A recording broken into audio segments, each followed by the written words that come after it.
Hey guys, Tom here, and today, once again, for the 4th week in a row, I am doing Was Raw or SmackDown Live better this week? That's right, this is the 4th week since the WWE draft, which is crazy, as if we are 4 weeks removed from the draft. But anyway, once again, I'm comparing this week's Raw to this week's SmackDown, and today, in this video, we're going to decide which show was better and why. I think this was the most important week so far because it's SummerSlam on Sunday and it was the last and final time each show could build up all their storylines. It was actually a very, very good week for the WWE. Now last week I found it very difficult to pick Raw or SmackDown because they were so very similar. But last week both shows were awful. They were really bad. But this week I thought both shows were really good, and it's even harder this week to pick a winner. So, who was better?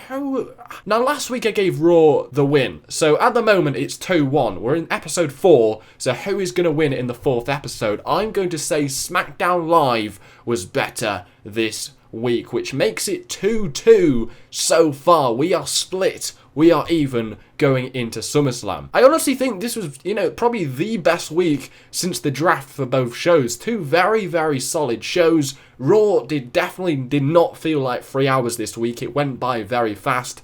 And SmackDown, it definitely did not feel like 2 hours. I really enjoyed that show. Now, there are a few reasons why I have given it to SmackDown this week. One of them may be the fact that since I gave Raw the edge last week and it was like really close, this may be why I've given the win to SmackDown this week, but I do definitely still think that SmackDown was the much more enjoyable show. Now, you can say that this week on Monday Night Raw, they had that huge Brock Lesnar return, that Paul Heyman, that Heath Slater segment was awesome, and we also had the Demon King Finn Balor finally arrive to Monday Night Raw. But I feel like the resources SmackDown have, the fact that they have a slim roster, it's not that great compared to Monday Night Raw. They've only got 2 hours. They put on some really good shows considering how little the roster is and how much Raw has to work with compared to SmackDown. I mean, Raw had some huge things to pull out of the bag this week. They had Brock Lesnar, they had Finn Balor, but Raw just kind of feels like it's always really felt. It just feels like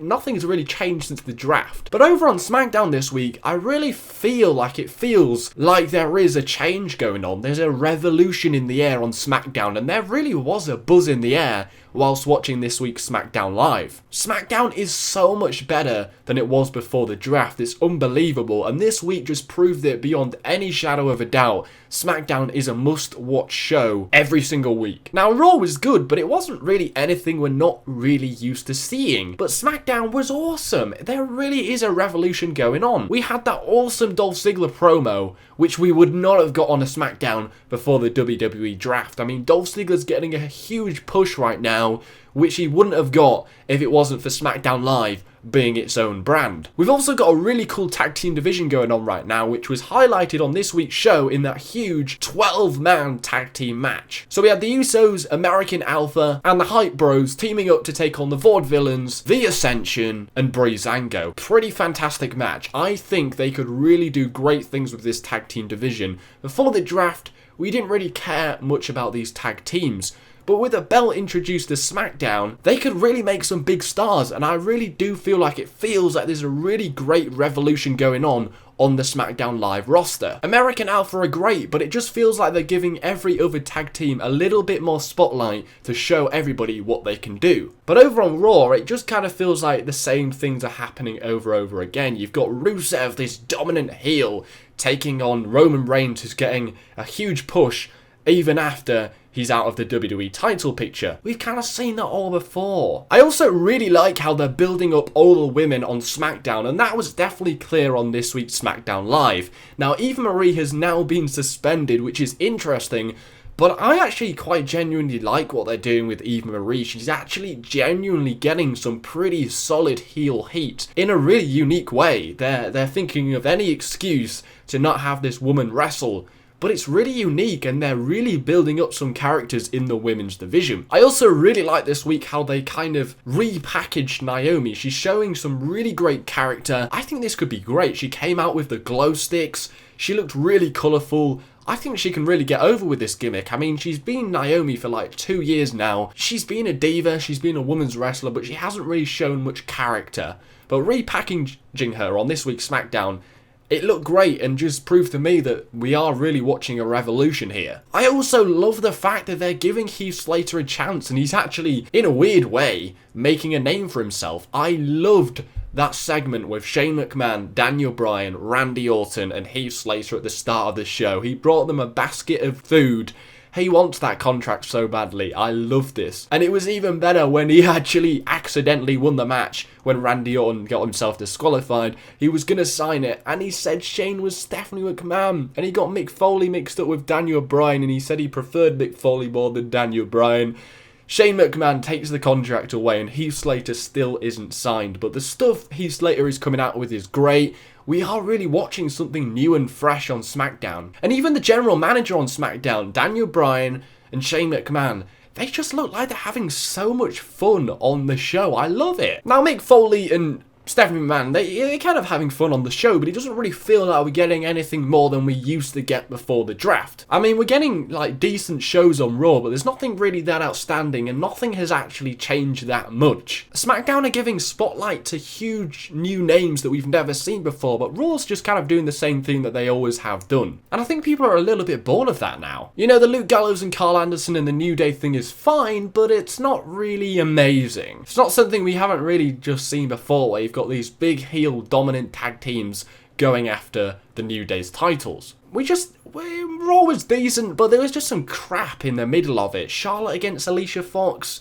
Luke Gallows and Carl Anderson taking on the Golden Truth. Neville defeating Jinder Mahal, even though they just brought Jinder Mahal back. The Shining Stars defeating the Primetime Players. Why the Primetime Players were teaming up after having matches against each other in previous weeks made absolutely no sense. And that main event to end the show, Roman Reigns against Rusev, I was looking forward to that match at SummerSlam. They gave it away for free on Monday Night Raw. It wasn't very good. I'm now not excited for their match at SummerSlam, and it went on for like 20 minutes. Who wants to see a main event that long? Whereas on SmackDown, I thought it was a pretty consistent show. Now, up until the main event on Monday Night Raw, it was pretty solid. It didn't really feel like it was dragging at all that much. But SmackDown, it really does not drag. I mean, it is really consistent. The pacing is great. Now, it may be due to the fact that it's only 2 hours, so they really can't waste any moment on SmackDown. But everything felt like it had a purpose, and everything felt like it was worth watching. I mean, they filled so much time on this week's SmackDown that they had to build the Intercontinental Championship match over a commercial break, and then they showed us a highlight of it when we came back to the show. I mean, that was actually like my only complaint from this week's SmackDown, the fact that they haven't built the Apollo Crews and Miz match. But I think the build towards the Dolph Ziggler and Dean Ambrose match, it's been very promo heavy, and last week I was very outspoken saying I'm not really that keen on this feud. It doesn't really feel like, it just feels kind of, But I absolutely loved that promo from Dolph Ziggler, and that super kick was amazing. It was out of nowhere. It was great. Now, John Cena's match with Alberto Del Rio on this week's SmackDown was okay, it was pretty decent, but the actual fact that he hit an attitude adjustment on AJ Styles through the table on top of stairs was amazing. This was such a great way to end SmackDown and build up for that SummerSlam pay-per-view in a few days. So overall, I thought it was a really good week for the WWE. Raw was good,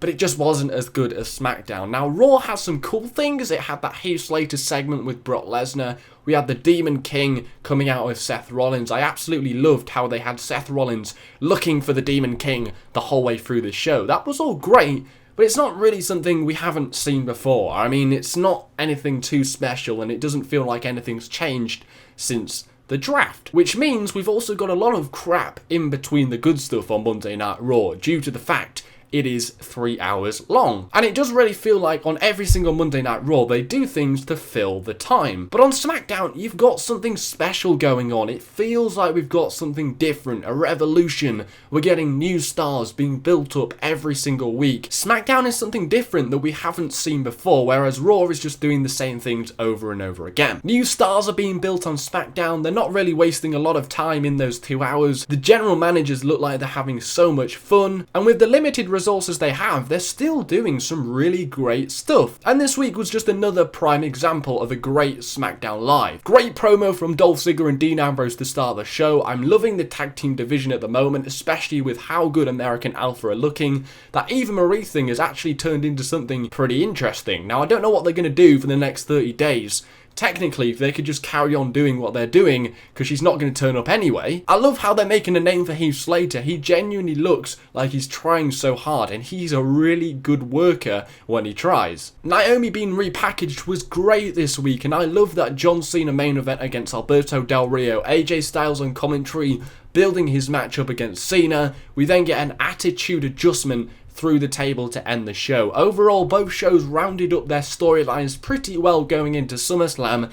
I just feel like the simple fact that SmackDown feels like we're watching something special every single week, this is why it gets my shout this week. What did you guys think? Did you enjoy Raw? I did as well. I just thought SmackDown was more enjoyable, but not by much, but it still was. Thanks for watching, guys. Smash that like button. Subscribe for more of these every single week. Thanks for watching. Take care. Spike your hair.